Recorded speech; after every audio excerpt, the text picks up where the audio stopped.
साचो सतनाम।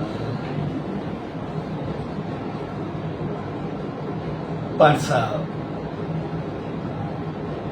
गुरपौर्णिमेचे पावन पोते उड़ीसा साईं जी रहमत पाए रहे आए। सोएड़े शुभ अवसर ते सबनी भावर बहनों ऐसी संगत के पूज्य डेवरी साहब संत सतराम धाम राजकी साहब ने तरफा आशीर्वाद शुभकामना एवं आधार गुरुपुरमा यानी उनसे के साईं जी रहमत में रही करे पंहिंजो पाण खे पूरन करा पंहिंजो पाण खे उनजी रहमत सां भरा ऐं उनजी रहमत सां असां इन्ही करे पाण खे भरणु चाहींदा आहियूं। छाकाणि असां इंसान जेके बि आहियूं असांजो जीवन हमेशा बदलंदो रहंदो आहे।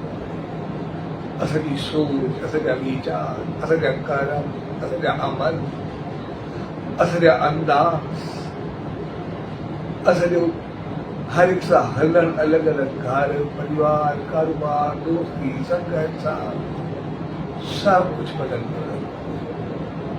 इन करे असांजो दिमाग़ में तेज़ पवंदो आहे। इन करे कंहिं वक़्तु कहिड़ा ख़्याल ईंदा आहिनि, कंहिं वक़्तु कहिड़ा ख़्याल ईंदा आहिनि। असां सभु चाहींदा आहियूं उन ईश्वरता तरफ़ वञूं, उन मालिक तरफ़ अॻिते अचूं, उन प्रभु खे पायूं, पर वरी वरी असां उन भुलिजी वेंदा। इन करे असांखे सेखारियो वेंदो आहे सतगुरू जी शरण में अचो, उनजी दामन में अचो। छाकाणि उहो उते पहुतल ऐं जॾहिं असां के पहुतल या ॼाण वारे जे हथ हूंदा आहियूं त पोइ सवलाई सां इन करे असांजे जीवन में ॿ चीज़ूं थींदियूं, हिकु सतगुरू, ॿियो इष्ट। इष्ट जो असां ध्यानु कंदा आहियूं जंहिंजो मक़सदु आहे उन जहिड़ो असांखे थियणो आहे। इष्ट असांजी मंज़िल आहे ऐं सतगुरू असांखे हथ खां वेठी करे उन मंज़िल ताईं पहुचाईंदो ऐं असां ॾिसंदासीं हमेशा अहमियत रस्ते जी रहंदी। असांखे किथे वञिणो हुजे ऐं असां बंदोबस्तु उन मंज़िल जी एतिरो कंदा आहियूं न कंदा आहियूं अलॻि ॻाल्हि आहे, पर जेतिरो सफ़र हूंदो असांखे सफ़र जी तयारी मुकमल थी। अगरि असांखे हिकिड़ो लंबो सफ़र तय करणो हुजे ऐं असांखे कोई गाॾी में या किथे कोई बुकिंग करायूं, कोई गाॾी न खणूं त पोइ छा थी? अगरि बुक कयूं ऐं खाधे पीते जो सामान न हुजे, बंदोबस्तु न हुजे, छा कंदासीं? खाधो पीतो हुजे, रस्ते जो पतो ई न हुजे, छा कंदासीं? तंहिंजे करे पूरी तयारी हमेशा मार्ग या रस्ते में थींदी आहे। जेकॾहिं रस्ते जी तयारी मुकमिल हूंदी त पोइ मंज़िल ते पहुचंदासीं। पर तयारी सां गॾु असां कॾहिं कॾहिं ॾिसंदा आहियूं रस्ते ते हलंदे हलंदे वरी हिकु रस्ते मां केतिरा ई रस्ता ॿिया निकिरंदा आहिनि, केतिरा ई दफ़ा स्टार ईंदा आहिनि, केतिरा ई रस्ता निकिरंदा आहिनि। किथे ॿियो को बोझ पड़ियोसीं, के तीर जो निशान ॾिनोसीं, वरी उन पासे मुड़ी वियासीं त पूरो रस्तो हिकु पासो, असां ॿिए पासे। तंहिंजे करे असां जॾहिं मार्ग ते हलंदा आहियूं, रस्ते ते हलंदा आहियूं, भई केतिरा मौक़ा ईंदा आहिनि जिते करे केॾे चवण जे करे कॾहिं मन वृत्ति जे करे कॾहिं सोच जे करे वरी भिटकी करे ॿिए रस्ते ते हलिया वेंदा ऐं पोइ वरी असांखे भिटकाओ सां कुझु न मिला। तंहिंजे करे रस्ते में काफ़ियो दुश्वारी, मंज़िल ते पहुचण खां बाद त सभु कुझु सही हो, पर असर थी रहियो जेको असांखे संभाले करे मंज़िल ते पहुचाए ऐं सभु उहो गाइड आहे, उहो गॾु खड़ी हलण वारो आहे जेको असांखे उन ताईं पहुचाए, असांखे भिटकाओ खां रोके। इन करे गुरु लफ़्ज़ जी माना बि गो माना छाकाणि पतो न आहे असां केतिरो भिटकियल आहियूं, केतिरो अंधकार में आहियूं, केतिरो अनजान आहियूं, या रस्ते में वेंदे वरी केतिरो अंधकार अची सघे थो या भिटकी सघे, पर असांखे उहो रोशन राह हूंदी, असांजो मालिक गॾु हूंदो त उहे मंज़िल ते पहुचंदासीं। इन करे सभ खां वधीक गुरु भक्ति खे अहमियत वञी करे, छाकाणि जो चयो आहे त गुरु खे ईश्वर समान इज़त ॾिनी वेंदी आहे, छाकाणि जॾहिं हू असांखे वठी करे हलंदो आहे त पोइ उहो ईश्वर बि उन में ई समाये। जीअं असां रस्ते सां वञूं, कंहिं गाॾी ते हुजूं ऐं गाॾी में वेठे वेठे असांखे निंड अची वञे त कोई फ़र्क़ु कोन्हे, पर अगरि ड्राइवर खे निंड अची वञे त कोई छा थिए। तंहिंजे करे ड्राइवर खे निंड न हुजणु खपे, उहो निंड न करिणो आहे। ड्राइवर जे निंड ते पैर आहे, उहो उनजे लाइ पाप आहे, उनजे लाइ ग़लति आहे। लेकिन जेको गाॾी वेठो आहे उन कोई बि चवण वारो कोन्हे, सदा सुम्हे या ॾे, जेको बि कुझु करे खाए या पीए। लेकिन ड्राइवर जेको आहे उहो हेॾे होॾे तंहिंखे कुझु पियो तंहिंखे हले कि उनजो फोकस हिकिड़ी जॻह ते हूंदो, साम्हूं मूंखे मंज़िल कहिड़ी, या जेका मंज़िल आहे उहा ड्राइवर जे दिमाग़ में आहे, वेहण वारे जे दिमाग़ में कोन्हे। इन करे ईश्वर गुरु जे हृदय में वास करो, ईश्वर उनजे मन मस्तक में वास करो।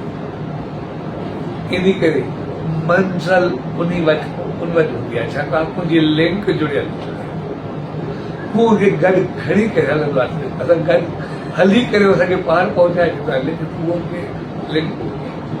तंहिंजे करे पूरी भक्ति सेखारी वेंदी आहे, हिकिड़ी श्रद्धा, विश्वास, यकीन, भाव, प्रेम, उमंग, उत्साह, सिक, मोहबत असांखे उनजे लाइ हूंदी त पोइ जिते प्यार हुजे बाक़ी ॿियो कुझु न आहे। ऐं पोइ हू जीअं चवंदो आहे, जीअं हलंदो आहे, असांखे गॾु खणी करे हलंदो। तंहिंजे करे संसार में सभ खां वधीक अहमियत गुरु जी हूंदी आहे, छाकाणि असां गुरु धारण कंदा आहियूं त पोइ असां सिर्फ़ु उन वास न कंदा आहियूं, या उहो असां में न कंदो आहे, पर उन सां गॾु उन परमात्मा जो वास, इष्ट जो वास बि उन सां गॾु उन मंझि अची वियो ऐं पोइ उहो उनजे मन मस्तक में हृदय में वास कंदो। तंहिंजे करे कोई जॾहिं जॾहिं सां घड़ी गुरु निंदा या व्यक्तियुनि खां रोकियो वेंदो आहे या भिटकाव खां रोकियो वेंदो आहे, छाकाणि पोइ जॾहिं उनजे ख़िलाफ़ कुझु ॻाल्हाईंदा आहियूं, सोचींदा आहियूं, कुझु चवंदा आहियूं त पोइ असांजो इष्ट सतगुरु ईश्वर मालिक उहो बि उनमें वास कंदो आहे। उहा निंदा जॾहिं मालिक जी बणिजी वेंदी आहे ऐं पोइ उनजो नतीजो ॾाढो तंहिंजे करे गुरु भक्ति खे सभ खां वधीक अहमियत हूंदी आहे, छाकाणि त सभु कुझु हूंदो आहे। शिष्य में समायल हूंदो आहे, गुरुदेव बि समायल हूंदो आहे, ईश्वर बि समायल हूंदो आहे, इष्ट में समायल हूंदो आहे। गुरु जो कोई गुरु बणिजी वेंदो आहे जेको असांखे पहुचाए। तंहिंजे करे सभ खां पहिरीं असां पंहिंजा फर्ज़ यादि कयूं, असांजी सोच, हुक, सिक, मोहबत, श्रद्धा, विश्वास, यकीन, भक्ति उहा उनजे लाइ हुजणु खपे जीअं हू जेको चवे असां करूं करे पहुचंदासीं। तंहिं करे गुरु पूर्णिमा जे ॾींहुं असां सभिनी जे चरणनि में वेंदासीं, उन सॼे साईं जी रहमतुनि में वेंदासीं त जीअं वरी वरी असां वीचार जो रहमत खे पायूं, उनमें समाई करे असां पंहिंजी मंज़िल ऐं जॾहिं जॾहिं असां उन सॼे साईं जी रहमत में ईंदासीं त पोइ असां उन मंज़िल खे पाईंदासीं। तंहिं करे गुरु पूर्णिमा जो ॾींहुं हक़ीक़त में असांजो पूजन करण जो ॾींहुं हूंदो आहे, मालिक सां मिलण जो ॾींहुं हूंदो आहे। ऐं पोइ उहो जॾहिं पूरण थी वेंदो आहे त पोइ असांजो सभु जेका नेगेटिविटी हूंदी आहे सभु ख़तमु थी वेंदी आहे। जीअं सॼे साईं जो मिसाल जॾहिं साईं जा प्रोग्राम थियो ऐं नेम में वेठा बाद में कुछ शेवादारी ॿाहिरि वेठा, उन्हनि वॾो ज़हरीलो नाम अंदरि खिड़की में दाख़िल थी रहियो। जेसि ताईं हू उथनि केसिताईं नाम अंदरि हलियो। ही सभु परेशान थी विया, साईं जन अंदरि नांग अंदरि कीअं थिए। पर जॾहिं खिड़की खां ॾिठो नांग जी आयो, साईं जे साम्हूं आयो, हर खड़ी वेठो ऐं पोइ साईं खे चौधारी प्रतिमा ॾिनी ऐं वेही करे पोइ साम्हूं पंहिंजो शीश झुकाए करे वेही रहियो।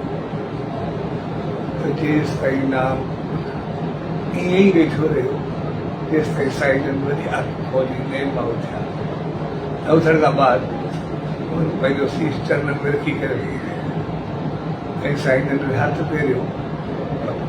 उनखे एतिरी शीतलता मिली, एतिरी रहमत मिली, जॾहिं साईं जन वापसि अचणु लॻा पोयों पोयों कयो आहे ऐं साईं जन उनजे गॾ में थी आया राति सां उनमें ध्यानु में सदाई वेठो ऐं पोइ उन पंहिंजी जीवन जो उदाहरण नाम जो मक़सदु आहे नेगेटिविटी, नाम जो मक़सदु आहे ज़हर विष, नाम जो मक़सदु आहे पाप गुनाह।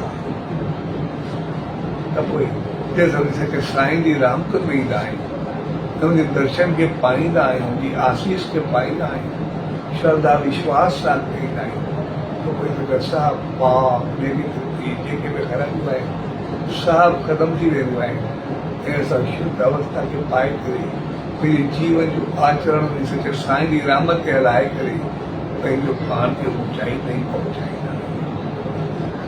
तंहिंजे करे गुरु पूर्णिमा जो ॾींहुं असांजो ॾींहुं मालिक सां मिलण जो ॾींहुं, धन्यवाद जो ॾींहुं हूंदो आहे, शुक्र करण जो ॾींहुं हूंदो आहे, आसीस पाइण जो ॾींहुं। त जीअं असां उन मालिक जी रहमत ऐं उन मौक़े ते जेको असां भेंट कंदा आहियूं,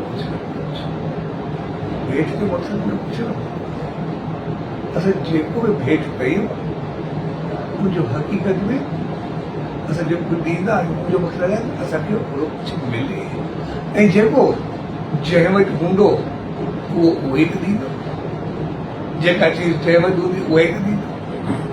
तंहिंजे करे जेको असां चादर वस्त्र या कुझु खणी करे वेंदा आहियूं त पोइ हुनजो मक़सदु आहे मूं वटि संसारी हिकिड़ो कपिड़ो आहे, चादर आहे, मां उहा चरण में भेंट कयां थो, पर तूं पंहिंजी रहमत सां अहिड़ो ढक जो मां हमेशह जे लाइ ढकिजी वञा, जेको वरी करे मुंहिंजी कोई ओघड़ थिए ई न या निंदा थिए ई न, यानी मुंहिंजा कर्म एतिरा ऊचा थियनि, बहितर थियनि जो मां सदाई सुरपुर आहियां ऐं मुंहिंजे अंदरि में कुझु बि न रहे। ऐं जॾहिं असां कोई पैसो या पघार कान वठंदा, मुंहिंजो मक़सदु कोई लोभ या पैसो न हूंदो आहे।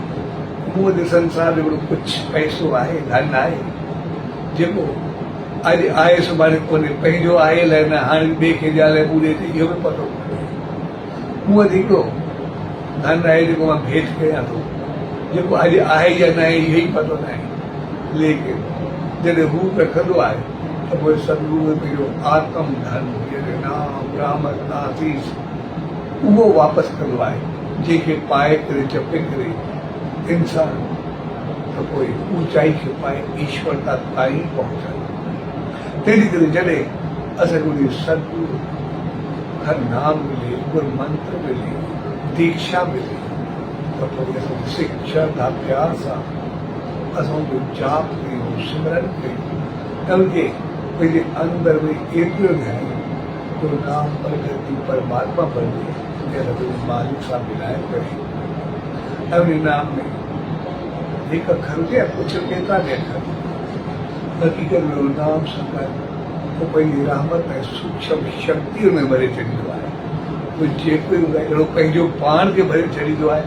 जीअं ई जाप कंदा आहियूं उहो असांखे वठी करे सभिनी दुखनि को छॾाए ऐं असांखे आत्म धन जो उत्थान सां उन ईश्वरता ते पहुचाईंदो आहे, जंहिंखे पाए करे असां हमेशह मालिक जी रहमत कंदो आहे। इन सदगुरु असांजे जीवन में उहा शक्ति उहा रहमत बनी थींदी आहे जेको पतो न आहे केतिरनि जन्मनि खां अंधकार में मिटकी मिटकी पहुतासीं ऐं पतो न आहे केॾा वञिबो आहे, पर पोइ असांखे हथ सां सनानु करे रोशन राह भरिजी असांखे मालिक ताईं हमेशह अहिड़े प्रकाश में पहुचाईंदो आहे जिते पहुचाइण खां बाद वरी करे अंधकार थींदो ई रहे ऐं हमेशह उन मालिक जी रहमत में रही असां सदाई जगमगाईंदा रहंदा आहियूं ऐं उन सां प्रकाश बणी करे प्रकाशमय थींदा आहियूं। साईं जे प्यार भरे अवसर ते पर सभु गॾु थिया आहियूं। अॼु जो हक़ीक़त में जे असांखे हिते पहुचायो उन मंज़िल ते रसायो उनजो धन्यवाद करण जो ॾींहुं आहे। उनखे साईं जी रहमत पाइण जो ॾींहुं आहे। सिर्फ़ु असांजी श्रद्धा विश्वास यकीन आस्था पंहिंजी भेट करण जो ॾींहुं आहे, जंहिंखे असां पंहिंजे दिलि में समाए करे उनखे मंत्र जाप करे पंहिंजो पाण खे ऊचाईंदियूं ऐं सभिनी जी शेवा ऐं सिमरन में रही करे पंहिंजे जीवन खे उधार सो ऐसे प्यार प्रेम श्रद्धा विश्वास सां पाण सभु मिली करे सॼे साईं जी रहमत में आया आहियूं, उनजी आसीस खे पाए रहिया आहियूं। उन मारी त इहा ई अरदास असांखे अहिड़ी सुमत ऐं रहमत बख़्शे जो सदाई उनजे नाम ध्यान सिमरन सां जुड़ी करे उन ऊचाई खे पाए ऐं उनजी रहमत सां सो अॼु प्यार भरे अवसर ते तव्हां सभिनी भाउरनि भेनरुनि ऐं सॼी संगत खे गुरु पूर्णिमा जे पावन पर्व ते पूज्य ॾेवरी साहिब संत सतराम धाम राजकी साहिब जे तरफ़ां आशीर्वाद शुभकामना वाधायूं। सचो सतराम, सचो सतराम, सचो सतराम।